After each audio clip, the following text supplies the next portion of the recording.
There are many influencers who do live in the People's Republic of China, not Chinese themselves, maybe from South Africa or from New Zealand or from the United Kingdom, who would always put in that the CCP, the Chinese Communist Party, is far superior than democracy in itself.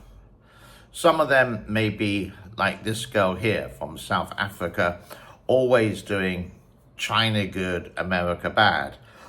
Another one is an elderly gentleman called Jerry, who lives in the southeast of China, in Guangdong province, stipulating China good, America bad. But I don't think he's ever been to America.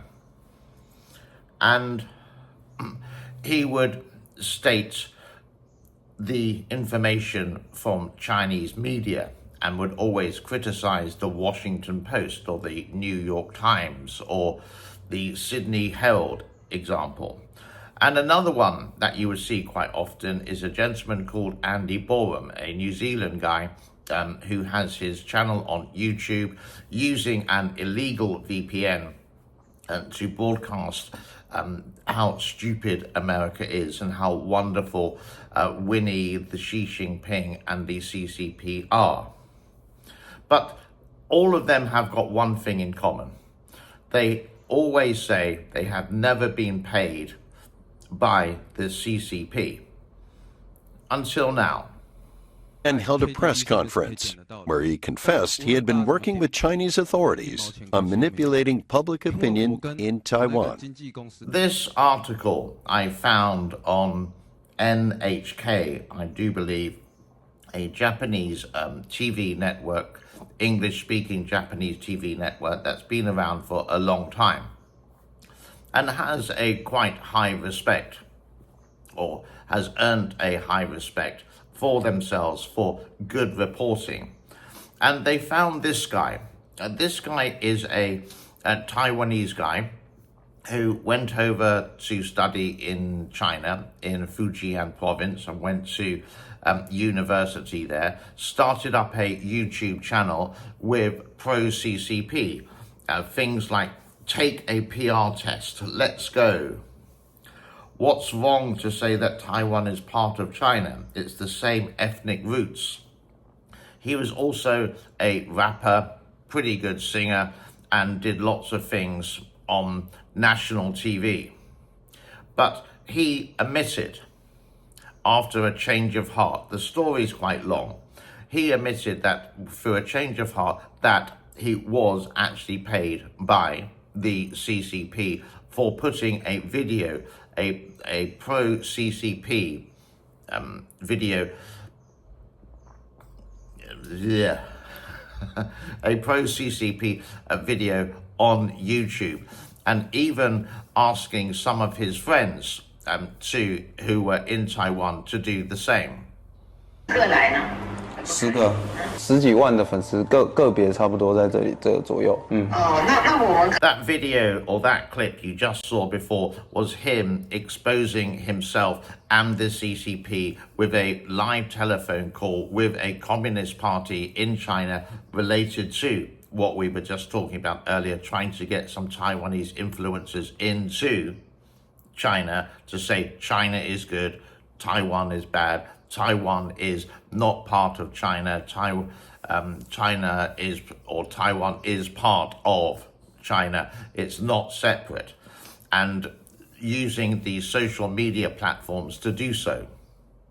As tensions between Taiwan and China show few signs of easing, shocking revelations from a Taiwanese influencer have been drawing attention. Chen Po-yuan used to be a popular pro-China influencer, posting... As I said a little bit earlier, he had enough and he admitted this. Now, all these YouTubers who do pro-China content, who live in China, will always say, never. And you would think of maybe the reason why. Some people accuse me of getting the money from the CIA or a fund from 1.6 billion people? No, I don't. Do I have the evidence for it? No, I don't.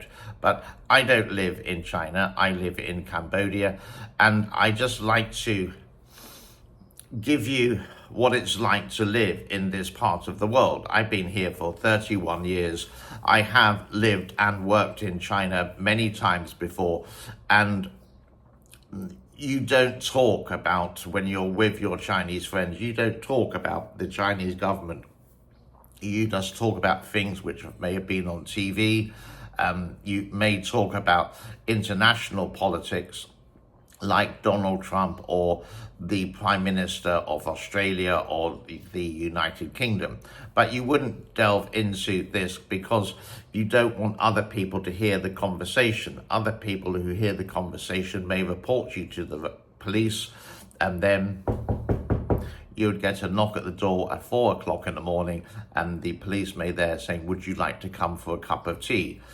Would you is being actually very polite and saying you are coming to the police station not for a cup of tea, but it's the expression which they have in China when the police come knocking at your door.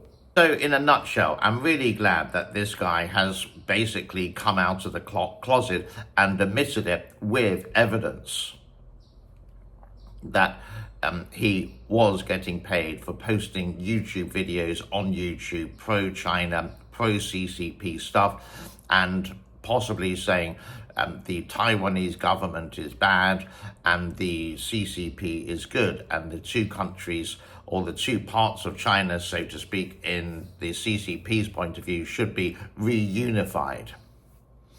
You get my drift. I think that's all I have to share with you for that one, and I will wish you a happy day. I'm very glad that one Shill has actually come out of the closet and put this on YouTube through a Japanese media outlet related to what happens with the propaganda that comes out of China from these innocent looking videos who say, I don't get paid from the CCP. Well, this one certainly did. God bless to all. Thank you very much for your time. Bye-bye for now.